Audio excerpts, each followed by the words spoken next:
This channel does not promote any violent, harmful, or illegal activities. All content provided by this channel is meant for an educational purpose only. এই মুহূর্তে একটা breaking news দিয়ে আপনাদের রাম মন্দিরের ভিত্তিপ্রস্তর স্থাপন ঘিরে বাংলায় এই বাংলায় সক্রিয় মেরুকরণের রাজনীতি।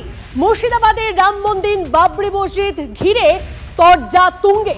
বাবরি মসজিদ স্থাপনের কথা আগেই ঘোষণা করেছিলেন তৃণমূল বিধায়ক হুমায়ুন কবির। পাল্টা রাম মন্দির গড়ার ডাক দেয় হিন্দুত্ববাদী সংগঠনগুলি। 2026-এর বিধানসভা নির্বাচনের আগে মেরুকরণের রাজনীতির অস্ত্রের শান রাজনৈতিক দলগুলির।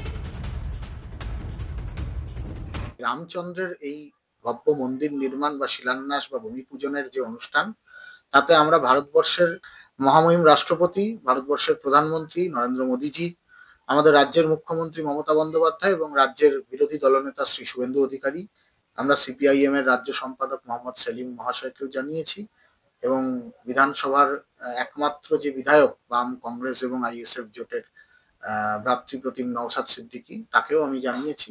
বিশেষভাবে আমন্ত্রণ জানিয়েছি ভরতপুরের বিধায়ক হুমায়ুন কবিরকে। 22 তারিখে সম্পূর্ণ উৎসাহ, উদ্দীপনা এবং ধর্মীয় আধ্যাত্মিক এক ভাবগম্ভীর ভাবমুখরিত পরিবেশের মধ্যে দিয়ে ওখানে প্রস্তাবিত যে রাম মন্দির, সেই রাম মন্দিরের শিলান্যাস এবং ভূমি পূজন, হোমযজ্ঞ ইত্যাদি হবে। এই মুহূর্তে আমাদের দুই প্রতিনিধি আমাদের সঙ্গে রয়েছেন কৌশিক এবং আমাদের সঙ্গে রয়েছেন সৌরভ গুহ। দেখো কৌশিক, প্রথমে তোমার থেকে যে বিষয়টা জানতে চাইবো, এই মুহূর্তে এই বিষয়টাকে, অর্থাৎ রাম মন্দির স্থাপন ঘিরে তো একটা রাজনীতি শুরু হয়ে গিয়েছে, কিন্তু এই রাম মন্দির হচ্ছে কোথায়, সেই জায়গাটা কোথায় হচ্ছে, এবং পাল্টা যে বাবরি মসজিদ তৈরি হওয়ার কথা আগেই ঘোষণা হয়েছিল সেটাই বা কোথায় হচ্ছে, কি জানানো হয়েছে? দেখো, হুমায়ুন কবির বাবরি মসজিদের ডাক দিয়েছিলেন, তারপরে কিন্তু অম্বিকানন্দ মহারাজ মুর্শিদাবাদের প্রতিটি বিধানসভা বা ব্লকে ব্লকে কিন্তু এই রাম মন্দির করার ডাক দিয়েছিলেন। সেই রাম মন্দির কিন্তু হচ্ছে মুর্শিদাবাদের প্রথম, যেটা তাদের কাছে সেটা হচ্ছে মুর্শিদাবাদের সাগরদিঘির একটি প্রত্যন্ত গ্রাম অলঙ্কার গ্রাম। সেই অলঙ্কার গ্রামে কিন্তু সেই রাম মন্দির ভিত্তিপ্রস্তর হবে এবং আগামীকাল কিন্তু সেই ভূমি পূজনের কথা বলা হচ্ছে, সেই ভূমি পূজন হবে। তুমি দেখতে পাচ্ছ সেই গ্রামের পরিস্থিতি এবং আশেপাশে কিন্তু এখনো পর্যন্ত মাটির বাড়ি চালা রয়েছে, সেই সব বাড়ি এবং সেই একদম প্রত্যন্ত গ্রাম, এখানে মন্দির হবে। কিন্তু যে মন্দির শুধু নিছক নয়, এই গ্রামের যে যাদের বলেছেন এবং যারা জমিদান করেছেন তাদেরকে বলা হয়েছে মন্দিরের পাশাপাশি হাসপাতাল এবং একটি মঠ এবং শিক্ষা প্রতিষ্ঠান তৈরি করা হবে এই সাধারণ মানুষের উন্নতির জন্য। এবং যে সেই গ্রামের একটি কিন্তু ভাবাবেগ তৈরি হয়েছে যে মন্দির, এই গ্রামে মন্দির তৈরি হয়েছে এবং তা নিয়ে তো ইতিমধ্যে রাজনীতি শুরু হয়ে গেছে। কৌশিক, কে কি বলছেন, তৃণমূলের তরফ থেকে কি বলা হচ্ছে, বিজেপির তরফ থেকে বা কি বলা হচ্ছে, শোনাই আপনাদের। ওটাই না, মিথ্যা কথা বলছেন উনি।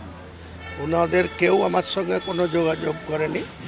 ওনারা তো বলেছে 22শে জানুয়ারি নাকি খুব ভালো দিন ওনাদের পঞ্জিকা মতো। 22শে জানুয়ারি উনি কোথায় ভিত পুজো করবে তা এখনো পর্যন্ত সেই জায়গার নামই উনি বলার সাহস পাচ্ছেন না। উপগ্রহতে করবেন না মাটির নিচে করবেন না মাটির উপরে করবেন, তা এখনো সেটা বলেননি। তো আমাকে তো নিমন্ত্রণ করেইনি। নিমন্ত্রণ পেলে কি যাবেন? নিশ্চয়ই যাব।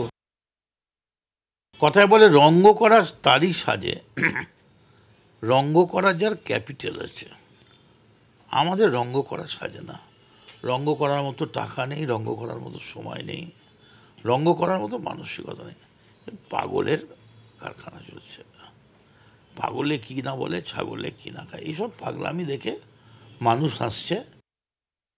সকলে আসুক, কোনো বাধা তো কিছু নেই।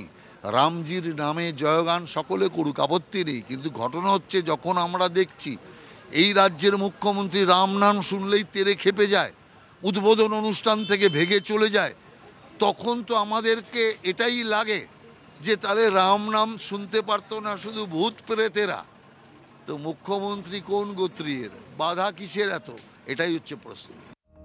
সৌরভ গুহ আমাদের প্রতিনিধি আমাদের সঙ্গে রয়েছেন। সৌরভ, এই ধর্মীয় ভাবাবেগ এটাকে কাজে লাগিয়ে কি ভোট বৈতরণী পেরোতে চাইছে? সেই জন্যই কি এই প্রথমে বাবরি মসজিদ, তার পাল্টা এবার রাম মন্দির মুর্শিদাবাদে?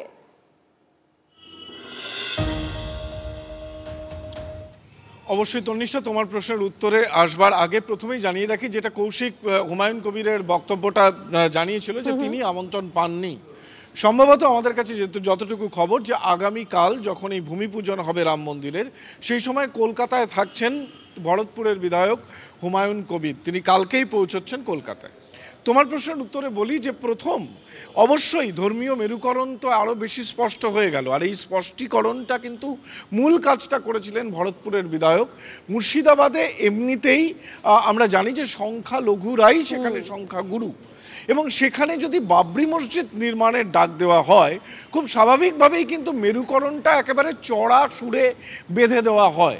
2026-এর আগে এই ধর্মীয় মেরুকরণের পথেই কি যাচ্ছে বাংলার রাজনীতি? অন্তত মুর্শিদাবাদের মাটিতে বাবরি মসজিদ বনাম রাম মন্দিরের এই লড়াই দেখে এই প্রশ্নটা নিশ্চিতভাবে থেকে যাচ্ছে। একদম সৌরভ, অবশ্যই গোটা বিষয়টার দিকে আমাদের নজর থাকবে। অনেক ধন্যবাদ সৌরভ তোমাকে, অনেক ধন্যবাদ কৌশিক তোমাকেও।